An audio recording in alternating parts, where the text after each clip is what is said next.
Hello, for today's video, meron tayong client na nagdala ng laptop niya kasi makikita nyo dito na yung laptop niya ay maraming tumatakbo at maraming langgam pag-on niya. According to the client, 1 week nung huli niyang ginamit yung laptop niya. So, sinimulan ko, binuksan ko muna kung gumagana yung laptop. After kong ma-check, sinimulan ko nung buksan yung back cover ng ng kanyang laptop. Tinanggal ko muna yung screw. Kaso habang nagtatanggal ako ng screw, nakita ko meron pang warranty yung last na screw. So, ibig sabihin, never pang nabuksan itong laptop na ito. So, ganun parang na malalaman natin na yung laptop ay never pang nabuksan. Tinanong ko muna at naghintay ako kay client kung pwede nating buksan at ma-void yung warranty. Sabi niya, bubuksan na natin. So, tinuloy ko na nga buksan yung laptop. So, yung design ng laptop ay Acer Aspire. So, nahirapan akong buksan yan. Talagang niyakap ko na nga yung laptop. Pero sobrang natagalan talaga ako sa pagbubukas na, at nung nabuksan ko, ayan, wow! Ang daming nagpakita, ayan. Meron din tayo dyan mga bakas na tinirahan to ng talaga ng mga langgam. Hindi lang siya 1 week, kundi matagal na. Makikita natin that is a proof na matagal na nga siyang nilalanggam. Pinahaya ng mga langgam, ganyan din ang itsura. Ayan. Lalagyan yung battery.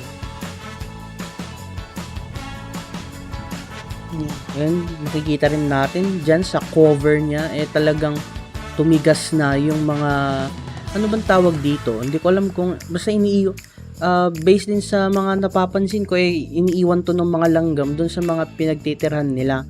So, it is a proof na dati nang tinitirhan ng langgam ito. Tingin ko madalas hindi gamitin ni client yung kanyang laptop. Hinahawakan ko, tumigas na rin. Tumigas na yung mga elemento dyan. Ayan. So, buti na lang binuksan natin. Kailangan na talaga siyang malinisan. Kailangan na ma-deep clean. Tinuloy ko lang yung pag-brush at pag-blower doon sa laptop para mabawas-bawasan naman kahit paano yung dumi. Kaso, hindi na kinaya nung blower at nung brush. Kaya gumamit na ako ng cotton buds na malaki at maliit para tumulong sa pagtanggal ng dumi. Gumamit na rin ako ng isopropyl alcohol, 99%. So, bakit 99% isopropyl alcohol? Kasi, mabilis siyang matuyo kasi nga 99% alcohol lang siya. Mas mabilis kasing mag-evaporate ang alcohol kaysa sa tubig. Mas safe siya sa paglilinis ng electronic device as long as hindi mo siya i-apply directly. Konti-konti lang. Parang towel lang. So, ayan, tinanggal ko na yung battery kasi napansin ko na may namuoding dumi sa ilalim ng battery. And, oh my God. Grabe.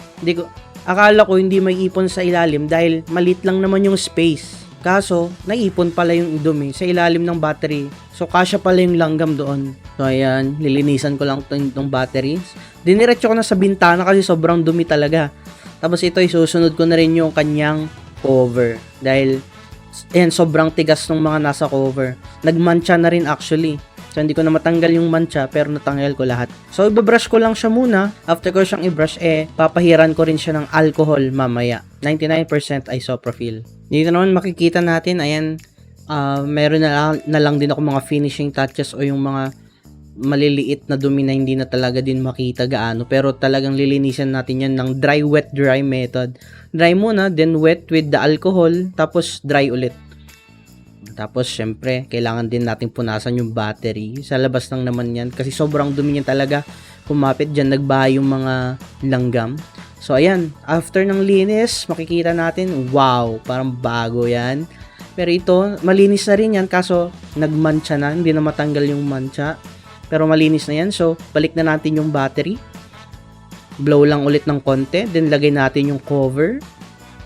Then, pe-press natin yan. Dapat tutunog para mag-lock.